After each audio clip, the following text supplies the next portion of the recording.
The city pulsed like it was alive, its lights flickering through the glass towers as if the skyline itself had a heartbeat. Manhattan after dark was a kingdom of smoke, champagne, and secrets, and Luca Rocco was its unchallenged king. He arrived at the senator's charity gala not to celebrate, but to remind the rich and powerful who truly ran New York. Every movement was calculated, every nod a silent transaction. Around him, women sparkled in diamonds, men boasted in half-truths, and everyone pretended not to notice the sharp-eyed bodyguards shadowing his every step. To most, he was the elegant ghost of the city's underbelly, untouchable, dangerous, sin wrapped in a black tuxedo. To himself, he was simply bored. He'd built an empire of fear, yet tonight, the music and laughter only amplified the emptiness inside him. Until he saw her, she wasn't supposed to be there. Near the edge of the ballroom, where the chandelier's light faded into soft shadow, stood a woman out of place. No diamonds, no calculated smile, just quiet grace. Her pale blue dress brushed her knees, her hair fell in loose waves that caught the light, and her eyes, warm and uncertain, darted toward the exit as if she longed to escape. She was the one thing in the room that didn't belong, and that made her the only thing he wanted. He dismissed his guards with a flick of his wrist and crossed the room, the crowd parting instinctively. When he reached her, he spoke softly, as though afraid a louder sound would break her spell. "This party's too loud." She turned, startled, then curious. "I was just thinking the same thing." Her voice, light, honest, unpolished, slid through him like music in a room that had forgotten silence. He offered a half-smile. "Then maybe I'm not the only one here who doesn't enjoy pretending." She tilted her head. "Pretending what? That any of this matters." For the first time in years, Luca Rocco laughed. They found a small table near the terrace, where the air smelled of roses and city rain. She told him her name, Ellen Thompson, and that she worked at a flower shop in Brooklyn. "I only came because a friend begged me to," she admitted, smiling shyly. "She thought I needed to see how the other half lives. I think I've seen enough." "And?" he asked. Her gaze drifted to the glittering skyline beyond the glass. "I think I prefer petals to diamonds. They wilt, but at least they're honest." Something inside him stirred, a forgotten ache for honesty, for peace. He lied about what he did, claiming he dealt in international trade. She saw through it immediately. "You don't look like a man who sells things," she teased. "You look like someone who owns them." He almost told her the truth then, that he owned everything except peace of mind. Hours passed unnoticed. The noise of the gala faded until the world felt reduced to two voices, two glasses, and the steady rhythm of her laughter. When she finally stood to leave, he surprised himself by asking, "Can I walk you out?" She hesitated, then nodded. Outside, the rain had just begun, painting the pavement silver. She clutched her small purse to her chest. "I live nearby," she said softly. "A few blocks. I could make coffee, if you'd like." The invitation was uncertain, innocent, and it undid him completely. He nodded once. "Lead the way." Her apartment was small, warm, alive with the scent of lavender and soil. Potted plants lined the windowsills. Fairy lights traced the walls. "This is beautiful," he said, meaning it. "It's simple," she replied, hanging her coat. "But it's mine." He stepped closer. "Simple is underrated." For a long moment, neither moved. The storm outside deepened, and thunder rolled through the distance. Her heartbeat fluttered in her throat, visible even in the dim light. "Ellen," he whispered, voice lower than the rain. "Yes? If I kiss you now, will you stop me?" Her breath caught. "No." He kissed her like a man starving for something he didn't know existed. The taste of her lips was rain and warmth and new beginnings. She trembled. Not from fear, but from something purer. He pulled back just enough to see her face, her wide eyes searching his. "Are you sure about this?" he asked. Instead of answering, she reached for him. The world disappeared. The night became a blur of skin and sighs, of whispered names and the slow discovery of a soul beneath the armor. Luca was used to taking. This time, he gave. Every touch was a question, every breath, a vow he didn't understand yet. When she arched beneath him, her fingers clutching his shoulders, as if to hold on to something more than a moment, he knew he was lost. He didn't notice when the storm outside quieted. He only noticed her hand sliding into his, the quiet sound she made when she finally fell asleep against his chest. For the first time in years, Luca Rocco slept without nightmares. Dawn slipped through the curtains like a confession. He woke first. She was still asleep, hair tangled, lashes resting against flushed cheeks. The sheet had fallen low on her back, and for a moment he simply watched, memorizing the peace he'd never known. Then he saw it, a small dark stain against the white linen. Blood. His breath caught. Realization struck with the force of a bullet. She had been untouched. In a life built on sin, her innocence felt like something holy, and he had destroyed it. He sat on the edge of the bed, elbows on his knees, staring at the city waking beyond the window. He'd never meant to hurt her. He'd never meant to care. When he finally stood, the decision came instinctively, the only way he knew how to protect what he couldn't keep. He found a notepad on her small kitchen counter, wrote his private number, and beneath it, one single word, mine. He placed it on the pillow beside her, let his gaze linger one last time, and left quietly, the door clicking shut behind him. The rain had stopped. The city looked reborn under the pale sun. But inside Luca Rocco's chest, something dark and unfamiliar bloomed. Not guilt, not lust.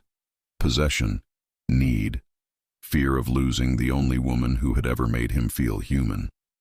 As his driver opened the car door, Luca didn't step in immediately. He looked back toward the narrow street that led to her apartment. Somewhere behind those bricks, she was still asleep, and he already knew he would never escape her. Not from his mind, not from his heart, not ever. Ellen woke to the soft insistence of morning light pressing against her eyelids. The room smelled faintly of lavender and rain-warmed brick. For one suspended heartbeat, she felt the warmth of an arm that wasn't there, and the echo of a voice that had murmured her name as if it meant salvation. The pillow beside her was cool. She rolled toward it anyway, seeking proof that the night had been real, that skin and breath and the tender patience of that man's hands hadn't all been borrowed from a dream. That was when she saw the paper, someone else's handwriting, a strong, slanted script, decisive and elegant, a phone number, and beneath it, a single branded word, mine. Her stomach dipped. It should have felt thrilling, an old-fashioned claim, a dizzying storybook anchor. Instead, it pressed on her windpipe with the weight of a lock clicking shut. She touched the letters as if they might be hot. Mine. Not call me or last night was beautiful, or even I'll see you soon. A possession staked without her permission, like a flag planted in a country that had never asked for colonizers. Ellen folded the note, then unfolded it again, guessing the shape of the man who had written it from the steadiness of the pen strokes. Disciplined, dominant, unapologetic.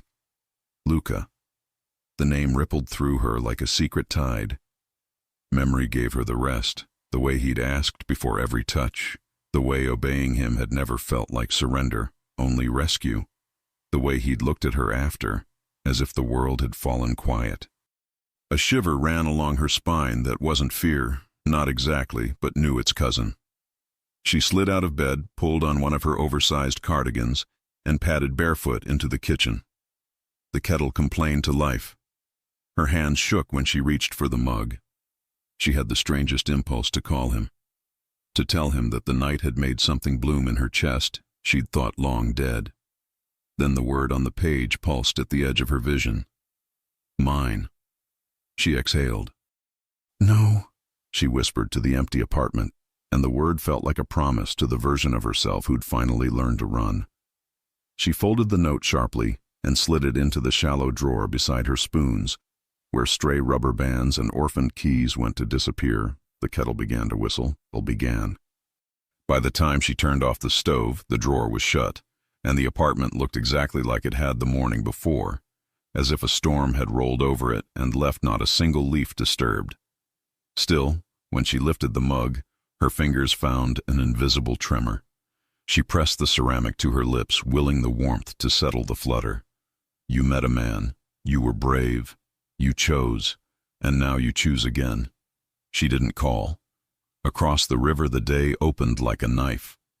From the 40th floor glass of his penthouse, Luca Rocco watched Manhattan grind into motion. Bridges breathing cars, the river shouldering light, a helicopter carving a black hyphen between towers. The city looked like a silent engine, efficient and obedient. He was used to this view, used to the distance and the control it promised. Today the glass reflected a man he didn't recognize, shirt open at the throat, tie discarded, an unslept restlessness coiled behind his eyes. He'd intended to leave her a protection, a path back to him. The number had been instinct, the single word a miscalculation of the only language power had taught him.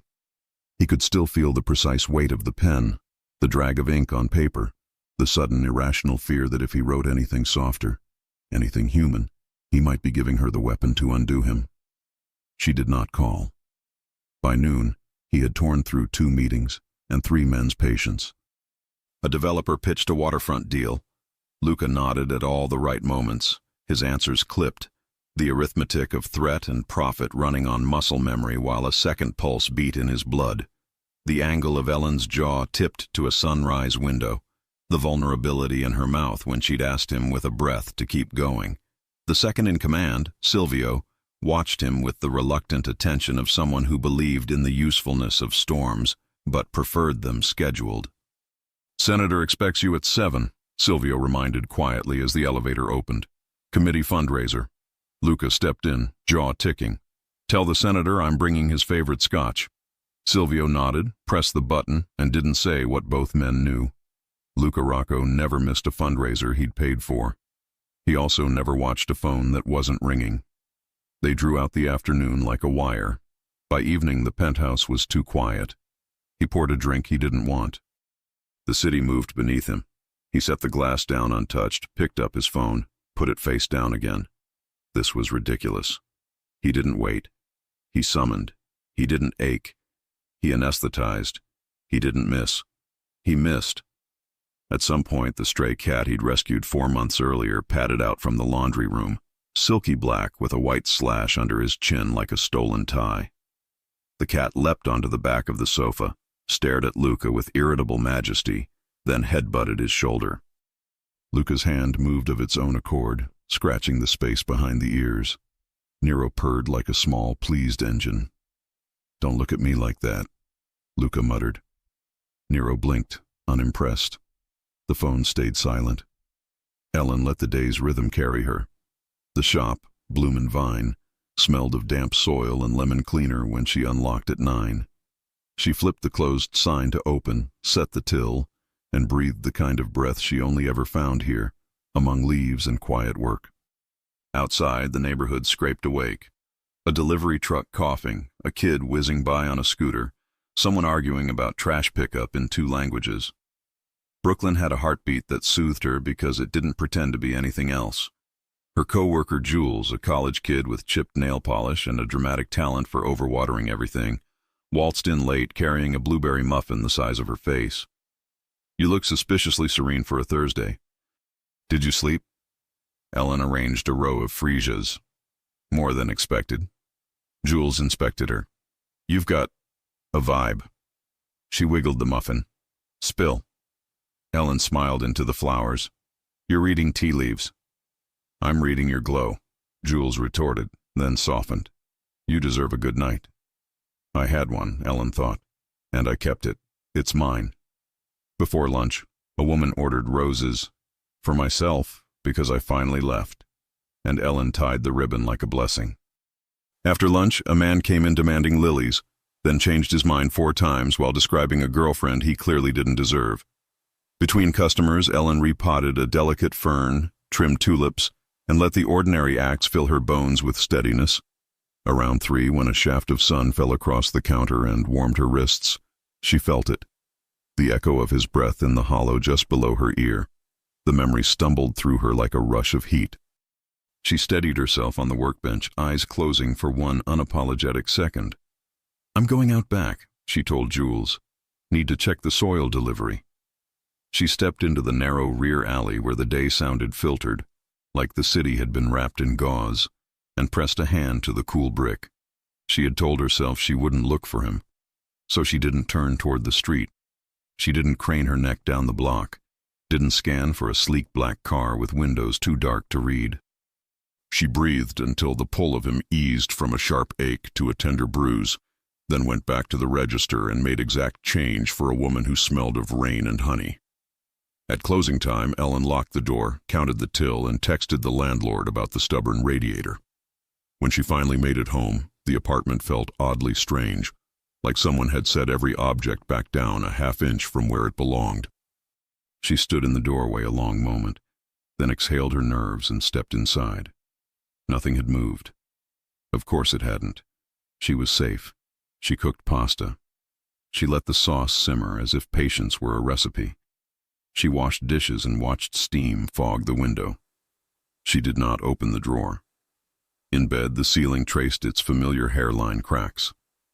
She tried to read, then turned off the lamp and listened to her heart counting the spaces between the city's distant sirens.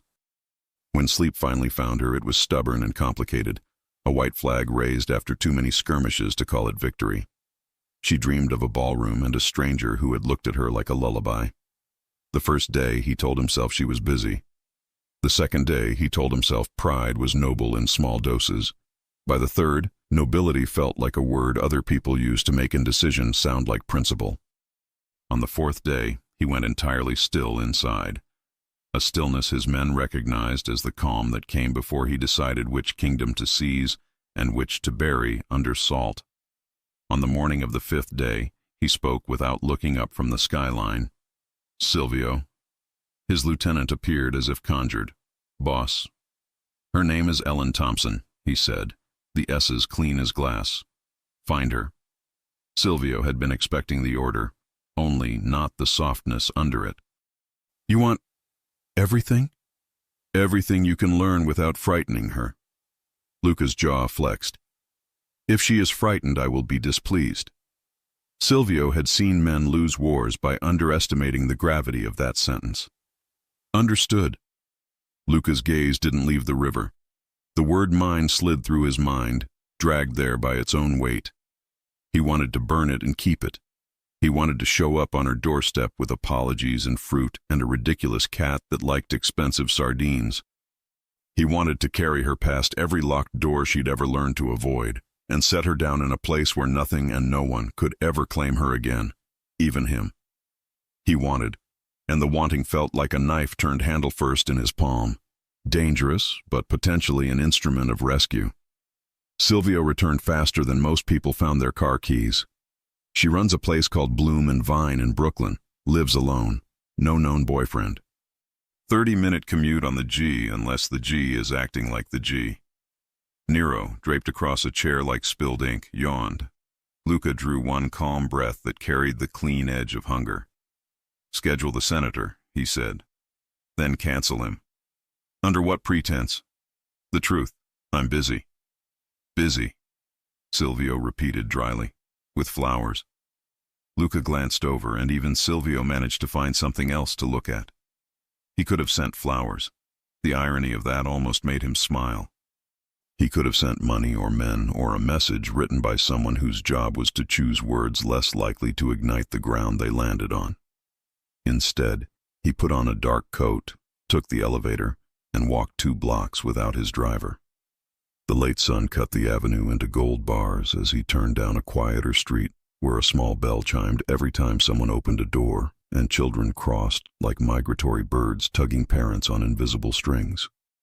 Across from a bodega and a laundromat still fogged with detergent breath, Bloom and Vine sat in the middle of the block, a hopeful green door, a hand-painted sign, and a window display that made the day look gentler than it had any right to be.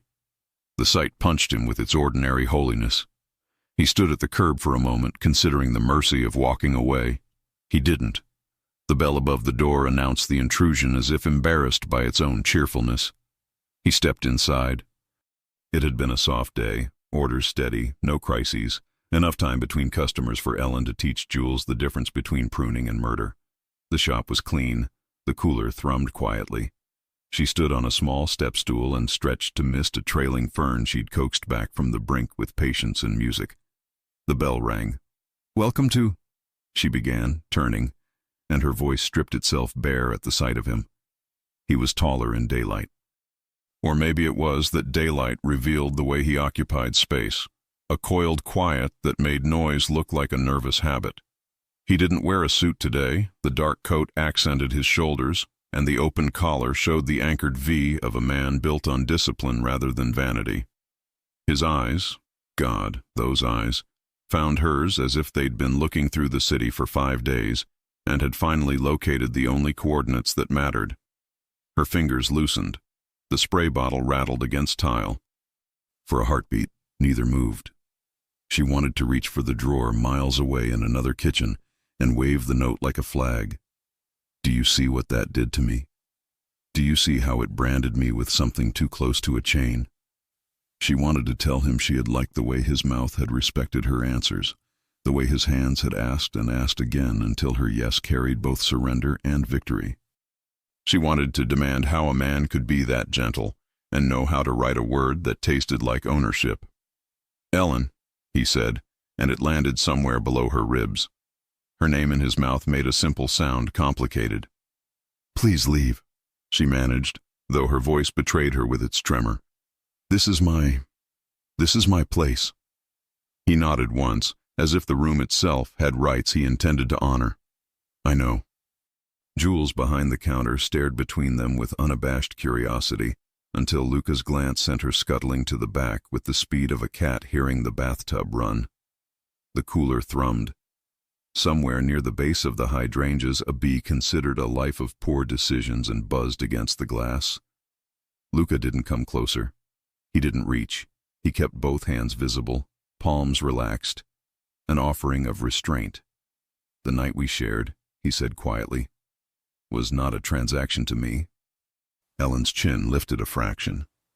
"Then your note chose the worst possible word." "I know." The admission surprised them both. "I have spent a lifetime naming things the way power required. It's a habit I despise more this week than I have in years." Ellen's heartbeat stuttered. The apology was not a soft thing. It was forged, heavy with meaning. Still, she shook her head. "You can't walk into my life and plant a flag. I won't live like property. Not ever again." The last 3 words slipped out before she could stop them, old iron scenting the air. His eyes sharpened, but he didn't pursue the echo. "I won't pretend I'm a good man," he said, "but I know what a good thing is when it touches my hands. I didn't leave because you were less than I wanted. I left because I was more afraid than I've been in 20 years. The confession left the space between them ringing. How absurd that terror could be the truest form of reverence. For one reckless second she saw it, herself stepping down from the stool, crossing the small distance, resting her palm against the steady thunder of his chest. She saw the way relief would loosen his shoulders. She saw how easily she could drown in the relief of it herself. "Luca," she said very softly, "I have my reasons for needing distance. I will learn them," he answered, not as a threat but as a vow. "And I will not take from you what you do not offer." He inclined his head once as if to the queen of some fragile border. "But I won't vanish." Her breath snagged. "That's not how this works." A muscle leaped in his jaw. "I know exactly how this works. I show up, every day. I buy flowers I don't need. I leave them in places where strangers can mistake them for miracles. I learn the taste of your coffee. I ask you questions and answer the ones you ask back. I wait." He stepped backward then, the smallest retreat a general ever made, and reached behind to push the door open with 2 fingers. The bell chimed a bright, foolish note. Cold air curled around his coat. "Tomorrow," he said, "and the day after, unless you tell me never." Her mouth opened. "Say it, say never, lock the gate, save your heart," and nothing came. Not a word, not a sound. His gaze flicked from her eyes to the spray bottle at her feet, to the sunflower she'd tucked into a mason jar near the register like a yellow laugh. He left. The door closed. The bell stilled. Her knees softened as if the bones inside had considered better uses of their time and gone on strike. Jules peeked out from the back room, whispering as if the flowers might listen. "Who was that?" Ellen stared at the green door as though it had just moved them all a half-inch closer to something no one could name.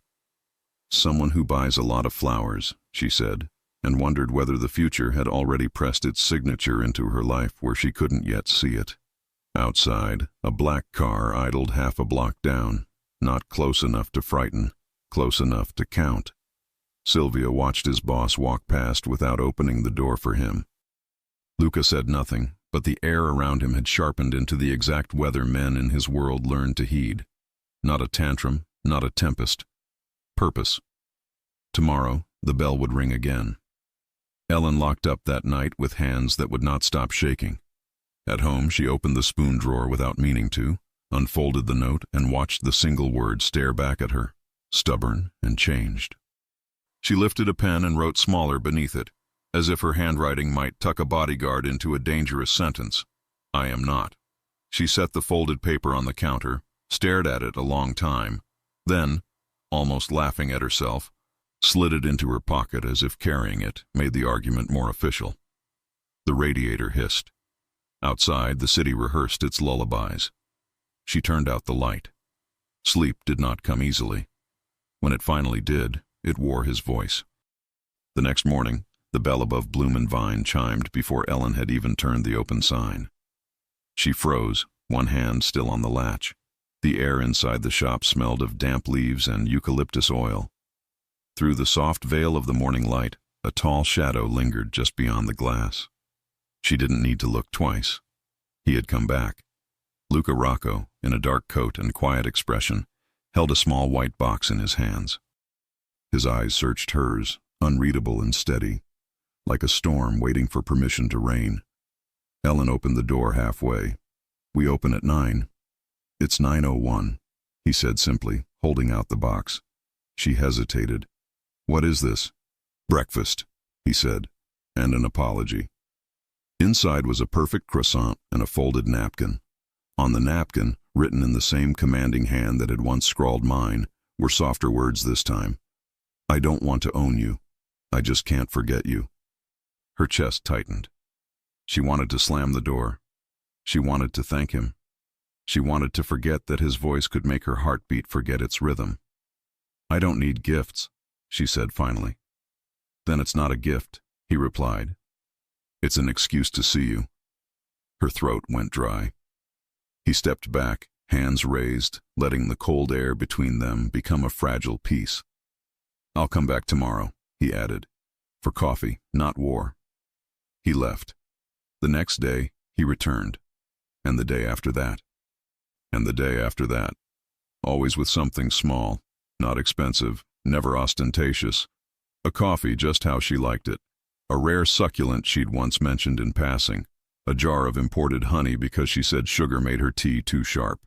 Every morning, the same routine. The bell chimed. She froze. He entered quietly. They spoke a few words that never said what either really meant. Jules noticed first. "That guy's obsessed," she whispered one afternoon as Luca walked out, leaving behind another untouched bouquet. "Should I be worried?" Ellen's fingers lingered on the petals. "No," she said softly. "I think he's the one who's worried." Because the truth was, his persistence didn't feel like threat. It felt like repentance. Each gesture carried something disarmed in it, as though he were trying to relearn gentleness with her as his only teacher. Still, the unease wouldn't leave her. His world, whatever dark kingdom he ruled, lived by rules that didn't belong in hers. And yet, every time she caught the edge of his cologne on the air, her body betrayed her. Her chest fluttered with warmth that no logic could quiet. One gray afternoon, a storm dragged across the city. The sky bruised violet, thunder rolling low like a warning. Luca entered drenched, raindrops slicking his hair back, water tracing the edge of his jaw. Ellen was alone. Jules had left early for class. "You're going to ruin my floor," she said, trying to sound annoyed. "I'll buy you a new one," he answered, voice rough with rain. She crossed her arms. You can't keep coming here, Luca. This isn't a game. I know it isn't. He took a small step closer, water pooling at his shoes. Then why do you keep letting me in? Her breath faltered.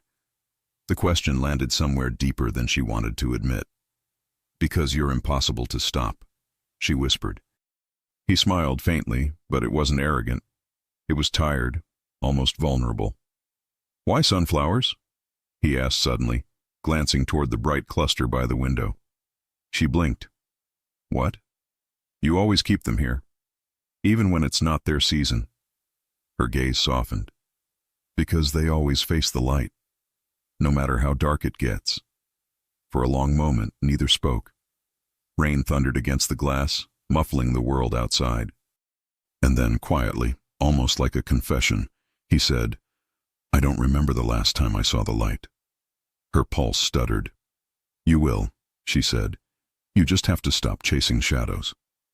He took another step, slow and deliberate, the scent of rain and cologne filling the air between them. Maybe I already did. She should have stepped back. She didn't. He reached out, brushing a wet strand of hair from her cheek with the gentleness of a man afraid to touch a miracle. Her skin burned where his fingers passed. Ellen, he murmured, I'm not asking you to forgive me. Just to see me. Her voice trembled. And if I do? His eyes darkened. Then I won't survive it. She exhaled, shaky and slow. You make everything sound dangerous. He smiled faintly. That's because everything that matters is. From that day on, he became a ghost orbiting her world. A black car idled quietly across the street every evening until she locked the shop and went home. Anonymous lunches began to arrive. Perfect salads, small sandwiches, sometimes handwritten notes folded inside the napkin. You skipped lunch yesterday. Eat. L. She tried to return them. The delivery drivers only smiled. Paid in advance, they said. One evening she saw a man following her. A stranger, tall, unshaven, eyes too sharp. Fear clawed at her throat. But before she could cross the street, the man looked over her shoulder and vanished into the alley like smoke. Later that night, Luca's number flashed on her phone for the first time. She didn't answer. A minute later, a message appeared. You don't have to speak to me. Just know you're safe, always. She pressed the phone to her chest, torn between fury and relief. He was everywhere and nowhere, an invisible fortress around her. She should have hated it. But in a world that had always hurt her before it cared for her, his protection felt dangerously close to love. Weeks blurred like watercolor. The shop filled with new blooms, and so did her heart, though she tried not to admit it. One evening, as she locked up, Luca was waiting outside. No guards, no car, just him. Walk with me, he said softly. Not a command, a plea. They walked through quiet streets glistening with streetlight reflections. He told her about his mother, a seamstress from Naples who'd raised him alone, about the stray cat, Nero, who slept on his couch like a king. He told her about nights he sat in silence, listening to the hum of a city that feared him. And she told him about her shop, her love of growing things, her dream of a greenhouse cafe one day. When she spoke, he listened, truly listened, the way men rarely did. Every word seemed to matter to him. At the corner of her block, he stopped. You make me forget who I am, he said quietly. Maybe that's the point, she answered. His hand lifted, hesitated, then found hers. Warm, solid, human. And when she didn't pull away, his heart, the same heart that had once built an empire of power, forgot to defend itself. From that night on, Luca stopped sending gifts. He came in person instead. No guards, no games, just presence. He helped her carry bags of soil, watered the plants, even learned to repot orchids under her amused supervision. When their fingers brushed, something electric and unspoken passed between them. It wasn't the fire of their first night. It was quieter, deeper. The kind of intimacy that feels like a secret prayer, and though neither dared to speak the word, both knew it. They were falling, not in lust, in love. But love built on secrets is a house made of glass. And somewhere in Luca's world, cracks were already beginning to form.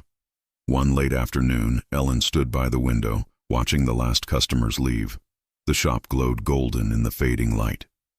Luca was crouched by the orchids, sleeves rolled up, strong hands delicate as he steadied a new bloom. He looked up, smiling faintly. "Perfect," he murmured. "For a man who used to break things for a living," she teased, "you're surprisingly gentle." He chuckled. "Maybe I was just waiting to learn what deserved gentleness." She blushed, turning back to the counter. But her chest ached with something too big for her ribs. Outside, a car door slammed. Two men in dark coats lingered across the street, pretending to smoke. Luca's gaze flicked toward them, his entire body tightening like a bow drawn too far. "Who are they?" she asked quietly. "No one that matters," he lied. "Lock the door." Her heart stumbled. The shadows in his eyes were back, the ones that never quite stayed gone. He brushed her cheek softly. "Don't worry, I'll handle it." But that was the moment Ellen realized something she'd been trying to deny. The man she loved didn't belong to the light. He was trying to reach it, but his world still had claws. And whatever he was hiding was about to reach for her too. The rain came without warning that night. A soft silver sheet over the city, blurring the lines between lights and dreams. Ellen stood inside Bloom and Vine, the last candle flickering in the window, while Luca locked the front door behind them. They had stayed late again, rearranging new arrivals and laughing over the smallest things, the kind of laughter that belongs only to people pretending they aren't falling in love. He turned the key slowly, the sound clicking through the quiet like a promise. "Now you're trapped with me," he said, voice low and teasing. Ellen smiled faintly. "I think that's supposed to scare me." "Does it?" She shook her head, her eyes glinting like the candlelight on water. "Not anymore." Something inside him loosened. For months he had lived in the shadow of her rejection, coming back each day not to conquer her, but to earn a kind of grace he didn't think he deserved. And now, in that small, flower-scented shop, she was finally looking at him without fear. He took a step closer, then another. She didn't move away. "Ellen," he whispered, "tell me to stop." "I don't want to." When his lips found hers, the world disappeared. No noise, no thunder, only the sound of two hearts trying to find the same rhythm. Her hands moved to his chest, feeling the solid beat beneath the fabric. He kissed her slowly, like he had all the time in the world to make up for the time he'd wasted. The warmth between them deepened. He lifted her gently, setting her on the counter between rows of roses and tulips, his hands firm but reverent. "Look at me," he murmured, voice rough. "If this is too much, it isn't," she whispered, her breath trembling against his jaw. "I want this. I want you." The admission tore something open inside him. For years, he had been feared by everyone, and now, this small, brave woman looked at him not with fear, but with trust. It undid him completely. He kissed her again, and this time it wasn't careful. It was desperate, hungry, the collision of two worlds that should never have touched. But beneath the heat, there was tenderness. Every sigh, every shiver between them was filled with something that felt dangerously close to love. When he finally pulled back, her eyes were glassy, her lips parted. He brushed his thumb over her lower lip, tracing the pulse that beat wildly beneath it. "I don't deserve you," he said quietly, "but I'll spend the rest of my life trying to." Ellen swallowed hard, searching his face. "Then don't run from me again." He smiled faintly, resting his forehead against hers. "I won't." But even as he said it, a shadow flickered behind his eyes, the kind that comes from secrets too large to bury. In the weeks that followed, Luca and Ellen lived inside a fragile miracle. He came to the shop every morning. Sometimes he brought coffee, sometimes nothing but a look that made her forget the rest of the world existed. They shared dinners in quiet restaurants where he was only Luca, not the man whispered about in New York's darker corners. He would walk her home, his hand resting lightly on the small of her back, the air between them humming with unspoken words. It felt almost normal, almost safe. But safety, in Luca Rocco's world, was always an illusion. The more she let herself fall for him, the more Ellen began to notice the cracks, the unmarked cars that seemed to linger near the shop, the way his phone buzzed with coded messages he would step outside to answer, the rare flash of violence in his voice when someone crossed him. He tried to hide it, to shield her from it, but the truth had a way of seeping through even the smallest seams. And still, she loved him. That was the part that scared her most. One night she came home to find a package at her door. No name, no return address. Inside, wrapped in black tissue paper, was a single bullet. No note. Just the metal glint of warning. Her hands trembled as she picked it up. She didn't need a message to understand what it meant. This was Luca's world reaching for her. She sat on the couch, staring at the small, cold object in her palm when her phone rang. His name lit up the screen. She hesitated, then answered. "Ellen?" His voice was sharp. "Did you get something delivered tonight?" "How did you—" "Just answer me." "Yes." A pause, then a sigh heavy enough to fill the room. "Don't touch it. I'm on my way." "Luca, no." But the line went dead. 20 minutes later, a black car pulled up outside her building. He appeared in the doorway, dark and furious, rain still clinging to his coat. When he saw the bullet on her table, his jaw tightened. "Who sent it?" she demanded. "I'll find out." "Don't you dare lie to me," she said, stepping forward. "This is because of you, isn't it?" He looked at her, silent for a long, painful moment. Then finally, "Yes." The word hit harder than she expected. He didn't defend himself. He didn't make excuses. He just looked at her like a man standing in the ruins of something he never meant to destroy. "What are you, Luca?" she whispered. "Who are you, really?" His shoulders straightened. The air in the room shifted. "I own things I shouldn't," he said quietly. "I've built a world most people never see. One where loyalty is currency and violence is language." Ellen felt her heart drop. "You're—" "Yes." His voice didn't waver. "The man you shouldn't have met. The man who doesn't get to love women like you." She stepped back, shaking her head. "You lied to me. I protected you. By lying? By keeping you alive." Her eyes filled with tears. "You think that makes it better?" "No," he said, "but it makes it true." The silence between them was thick with things they could never unhear. She turned away, her hand pressed to her mouth to keep the sob from escaping. He moved closer, stopping just short of touching her. "Ellen," he said softly, "I never wanted this life for you. But if walking away keeps you safe, I'll do it." She turned then, her voice breaking. "And if I don't want you to?" For the first time, he looked afraid. He took her face in his hands, eyes burning. "Then I'll spend the rest of my life trying to keep you from getting hurt because of me." The storm outside raged harder, lightning flashing through the window. She stared at him, her heart splitting between reason and need.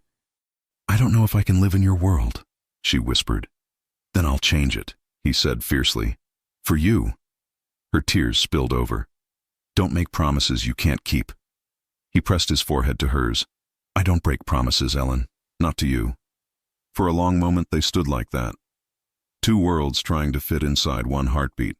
She felt his warmth, his desperation, his sincerity, and she knew that walking away would destroy her as much as staying might.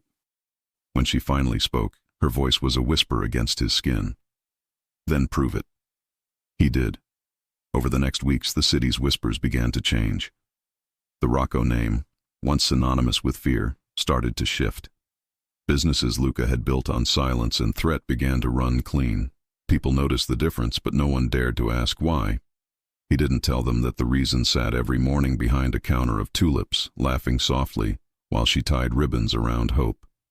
He didn't tell them that, for the first time, the most dangerous man in New York wasn't thinking about control. He was thinking about forgiveness. But secrets like his don't die quietly. And some men, in his world, never forgive change. It happened on a Sunday morning. Ellen was opening the shop alone when the bell above the door rang.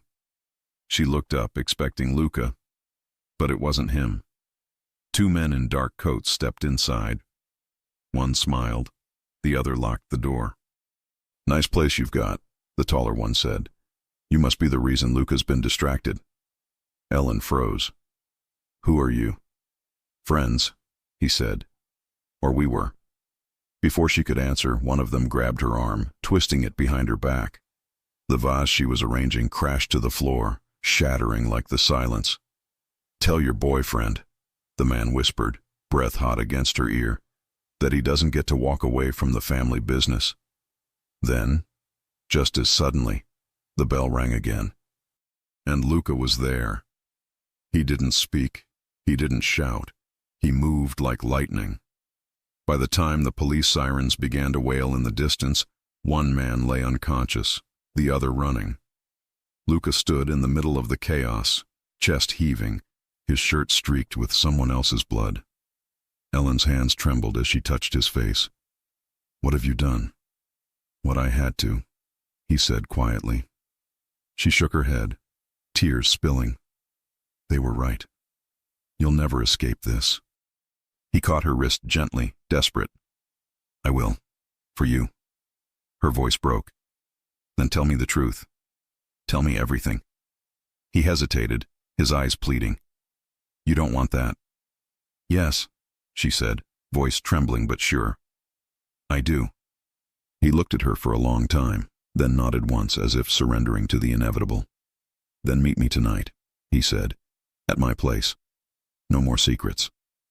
And just like that, he walked out, the bell above the door chiming like a warning. Ellen sank to her knees among the broken glass and fallen petals. Her heartbeat thundered in her chest, and she whispered to no one, I'm already in love with him. She didn't know that the truth waiting for her that night would rewrite everything. Who he was, who she was, and why their love had been doomed from the start. His penthouse was a cathedral of glass and shadow. The city lay beneath it like a lit map of choices, and Luca Rocco stood beside the window as if he were studying the routes he'd never taken. When Ellen arrived, the elevator doors opened with the soft oath of luxury. Her reflection ghosted across polished marble, the hem of her coat still wet from rain.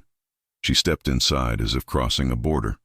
He had changed into a black shirt, sleeves rolled to the forearms, throat unbuttoned. He looked like danger trying to learn mercy. Ellen, he said, and the word held both invitation and apology. Tonight, she answered, voice steady, we tell the truth. Nero, the black cat with a priest's authority, leapt silently onto the back of the sofa and regarded Ellen with ceremonial interest. She reached out. Nero leaned into her hand as if he recognized tenderness on sight. The gesture loosened something in Luca's chest. Wine? He asked.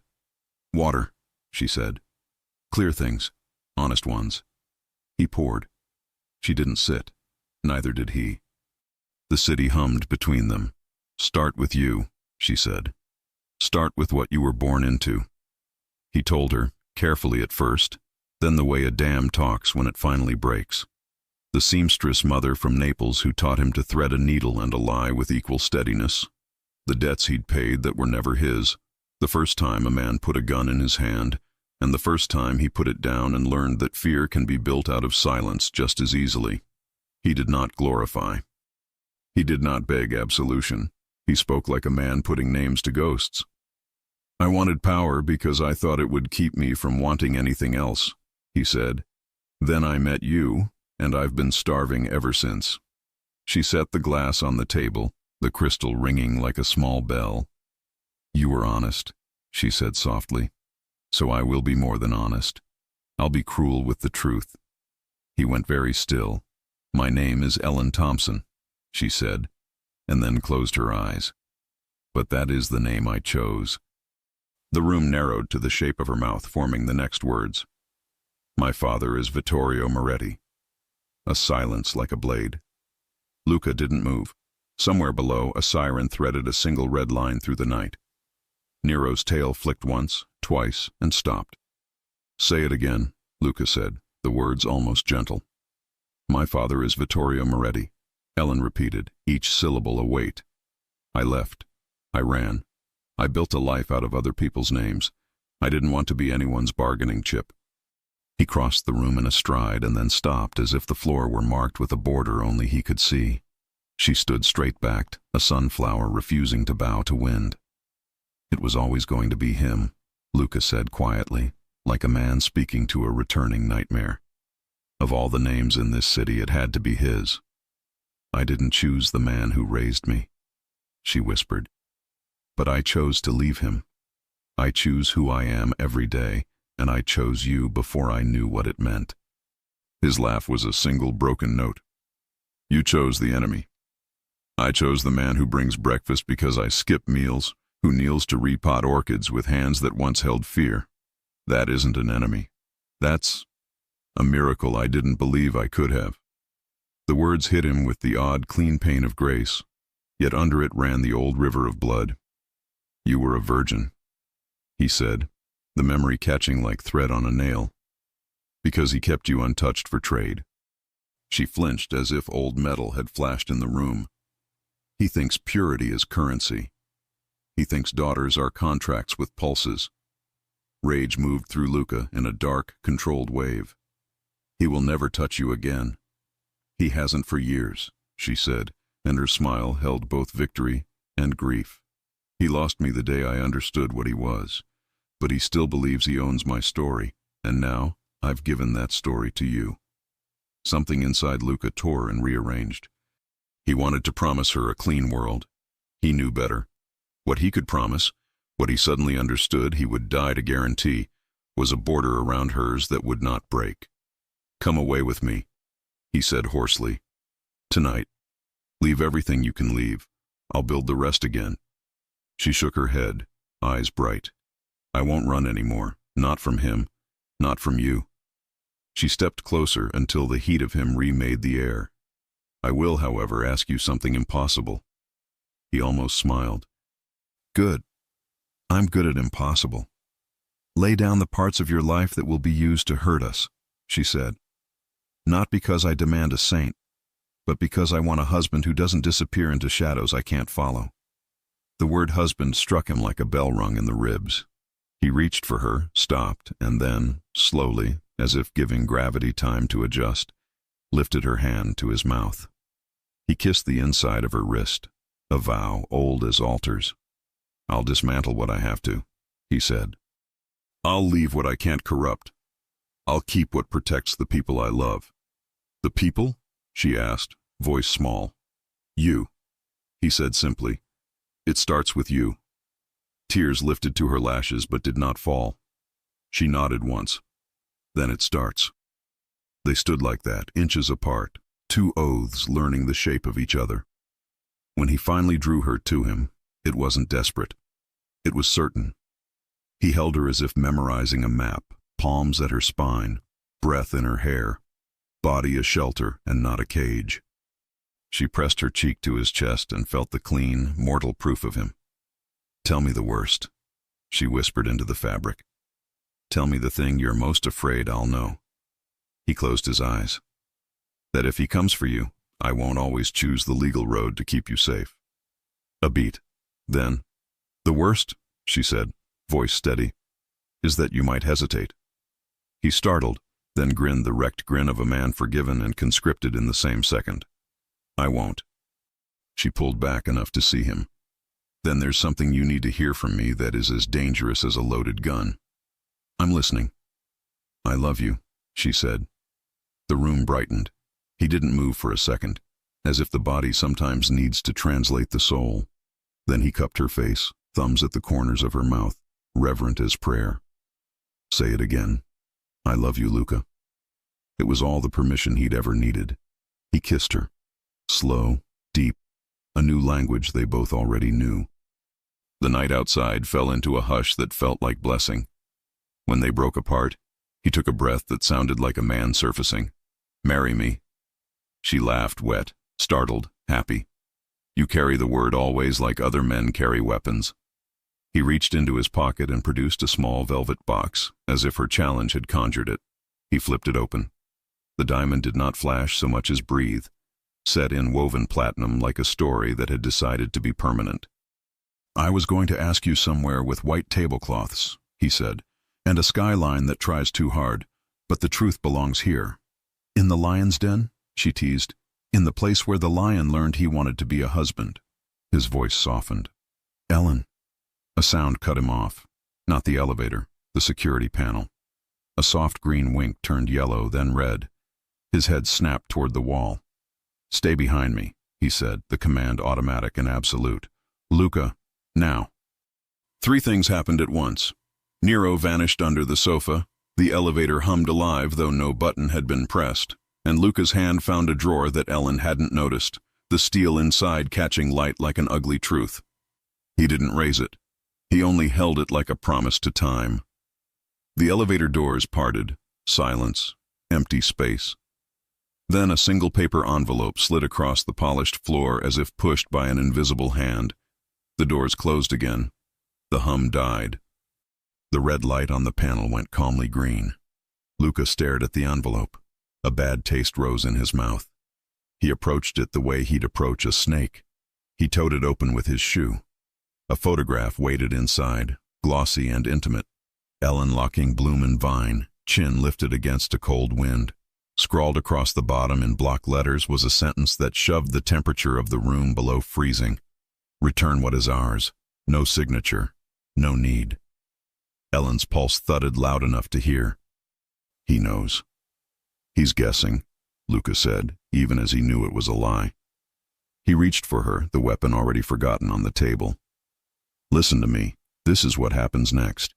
We don't run. We don't hide. We bring light to the places he keeps dark. We make it expensive to even think your name. He'll go after the shop, she whispered. He'll go after anything that looks like hope, Luca said. So we guard hope first. He pulled out his phone with one hand, his other still anchoring her. Silvio, lock every door 3 blocks around Bloom and Vine. Plainclothes on every corner, no noise, no heat. Cameras, street, rooftops. If a shadow twitches, I want its middle name. A pause. Who? Silvio asked. Vittorio, Luca said, tasting iron. Another pause. Then sober. It's begun. It began the night I met her, Luca answered, and ended the call. Ellen took his face in both hands, forcing him to look at her. Not the war. You asked me to marry you in a room full of windows. Don't make me spend our first night smashing them shut. He searched her eyes and found the same stubborn sun she'd taught him to follow. He lowered his forehead to hers. Tomorrow, he said, we'll get the license. We'll tell the priest.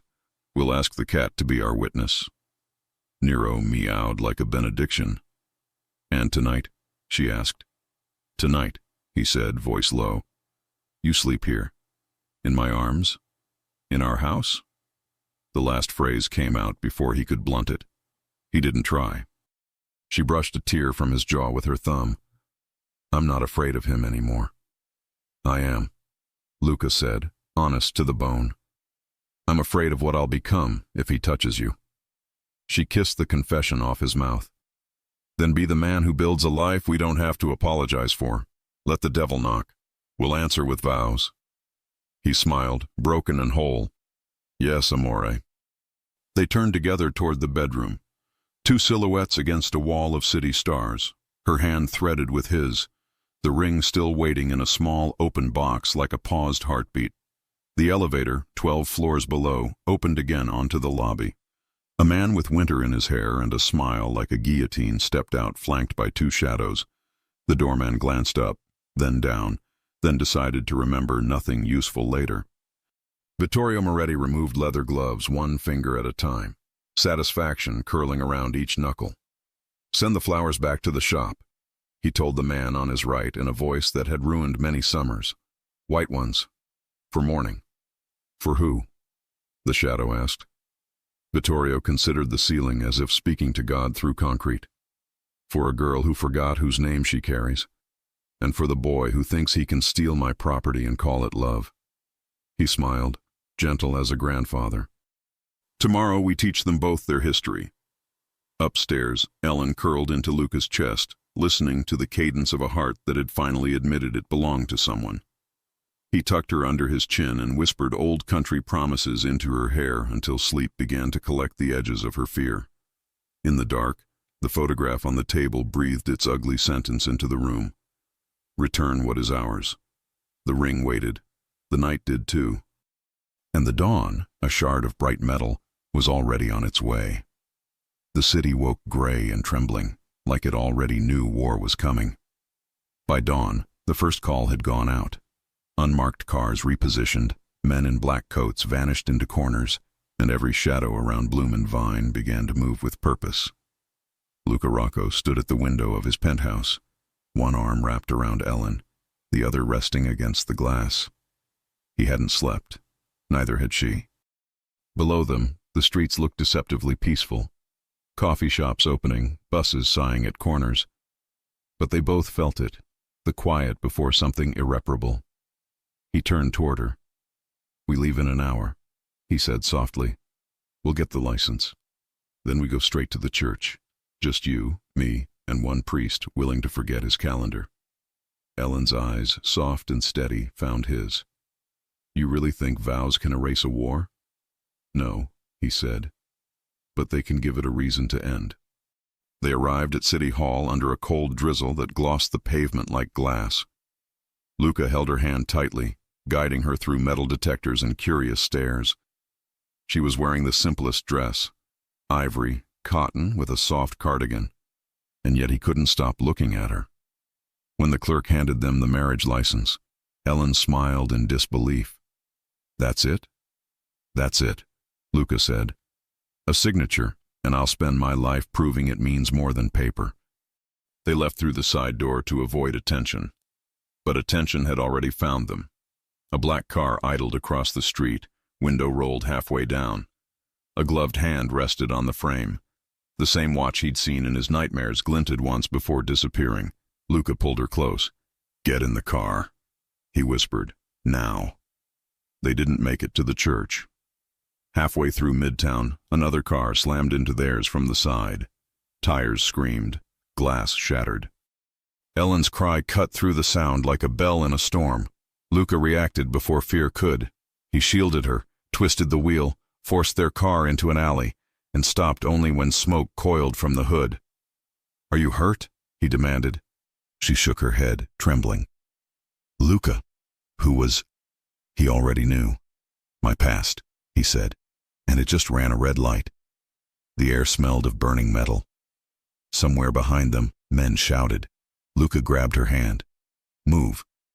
They ran through the maze of alleys until the sounds blurred into the heartbeat between them.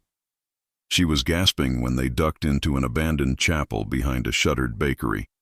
The kind of forgotten church that seemed to exist only for fugitives and prayers that didn't fit anywhere else. Dust hung in the air like old forgiveness. A cracked crucifix leaned against the wall. And there, in the center aisle, beneath the faded glow of stained glass, Luca stopped. He turned to her. "Ellen," he said, "if we die today, I won't have it said that I never made you my wife." Her breath caught. "Here?" "Here," he said, "where no one can witness it but God, and maybe the dust." He removed the ring from his pocket. The same diamond, the same velvet box, smudged now with blood and smoke. Ellen's hands trembled as he took them. The air between them trembled too, the silence so complete it felt sacred. "Repeat after me," he said, voice low. "I, Luca Rocco, take you, Ellen Thompson." She interrupted, whispering through tears. "Ellen Moretti." He smiled faintly, eyes glistening. "Then I take both of you," he continued, "to be mine, not as property, but as peace, to fight for you, to build for you, to never let the world define what we are." Her tears fell freely now. "And I take you," she whispered, "to remind you that you were never born a monster. You just needed someone to see the man beneath the legend." He slid the ring onto her finger. It fit perfectly, as if time itself had been conspiring for this one moment. They kissed, and the kiss was not passion. It was promise. Every heartbeat in both their chests swore something wordless and eternal. When they pulled apart, she rested her forehead against his. "So what now, husband?" He smiled softly. "Now we go home. Home was supposed to mean the penthouse, the view, the illusion of safety. But when they arrived, the elevator doors opened to silence that was wrong. The guards were gone. The door was ajar. Luca's hand shot up. "Stay behind me." He entered first. The living room was immaculate, too immaculate. On the table, the envelope from the night before was gone. In its place was a single white rose and a card. Ellen picked it up with shaking fingers. "To my dearest daughter, congratulations on your marriage. I look forward to the honeymoon." No signature, just a wax seal. VM. Luca's jaw locked. "He wants me to come to him." "Then don't," Ellen said quickly. He turned toward her. "If I don't, he'll come for you. And if you do, then he'll have to face what he created." She grabbed his arm. "Luca, please. He's your enemy." "No," he said quietly. "He's your father. But that ends today." The confrontation took place in a warehouse by the docks. Neutral ground turned graveyard over the years. Luca walked in alone. Ellen followed despite his orders, hidden in the shadows of the upper balcony. Vittorio Moretti waited inside, immaculate as ever, silver hair slicked back, a ring gleaming on his left hand that matched the one Ellen had hidden in a drawer years ago. "My little runaway," Vittorio said when Luca appeared. "You found her. I should congratulate you. Though it's strange, men usually ask a father for permission, not forgiveness." "I'm not here to ask for either," Luca replied. "I'm here to end it." Vittorio laughed softly. "End it? You can't end blood, boy. You can only spill more of it." "She's not your blood anymore," Luca said. "She's my wife." That word, wife, landed like gunfire. Vittorio's smile thinned. "Then you'll bury her with your name, too." He lifted his hand, and his men stepped forward. But Luca had planned for this. Shadows moved in from every corner. His men, Silvio among them, guns drawn but silent. Vittorio's smirk faltered. "You'd turn the city into a battlefield for a woman?" "I'd turn the world into peace for her," Luca said. Then everything exploded at once. Shouts, gunfire, chaos. Ellen screamed from the balcony as bullets shattered glass. Luca dove for cover, taking down one of Vittorio's men with precision. Silvio returned fire, dragging Luca toward the exit. But Luca broke free, eyes locked on Vittorio. The old man tried to run. He didn't get far. Luca caught him near the door, gun pressed to his chest. "This is for every woman you caged," Luca said, voice shaking. "For every life you thought you owned." Vittorio's eyes flickered. Defiance, then something like recognition. "You sound just like me," he said. "That's the tragedy." Luca hesitated. His finger hovered over the trigger. "Don't." Ellen's voice rang out behind him, clear as glass. He turned. She stood on the stairs, tears cutting through the dust on her face. "If you kill him, you become him, and I lose you." The gun lowered. The silence that followed was louder than any gunshot. Luca turned to the old man. "You don't deserve to die today," he said quietly. "You deserve to watch what love builds without you." He tossed the gun away and took Ellen's hand. Together they walked out, leaving Vittorio standing in the ruin of his own legacy. By the time the sun rose, the city was strangely quiet again. Luca and Ellen stood on the roof of Bloom and Vine, watching the first light spill across the skyline. Below them, the shop sign swayed gently in the wind. Ellen leaned into him, her head against his chest. "Do you think it's really over?" "No," he said, "but it's changed." He looked down at her hand, the ring catching the sunrise, and smiled faintly. "We built something no one can buy, threaten, or steal. That's how it ends. Not with revenge, with us still standing." She turned to him, eyes shining. "Then let's keep standing." He kissed her, softly this time, the way you kiss someone you plan to keep. When they broke apart, he whispered, "You'll always be my beginning, Ellen. Not my sin, my salvation." She smiled through tears. "And you'll always be the man who found light in a flower shop." The city began to wake below, oblivious to the war that had just ended. Inside the shop, fresh sunflowers stood in the window, facing the morning. Luca reached out and brushed his thumb over one golden petal. "Always face the light," he murmured. Ellen slipped her fingers through his. "No matter how dark it gets." The bell above Bloom and Vine rang softly as they stepped inside together. Husband and wife, survivors and lovers, choosing peace over power, choosing love over legacy. And as the city's noise rose around them once more, the two of them disappeared into it. Not as a mafia boss and the daughter of his enemy, but as two souls who had finally learned that even in the darkest world, love could still find the light. If you enjoy stories like this, take a moment to subscribe to the channel. That's how I'll know you truly liked it.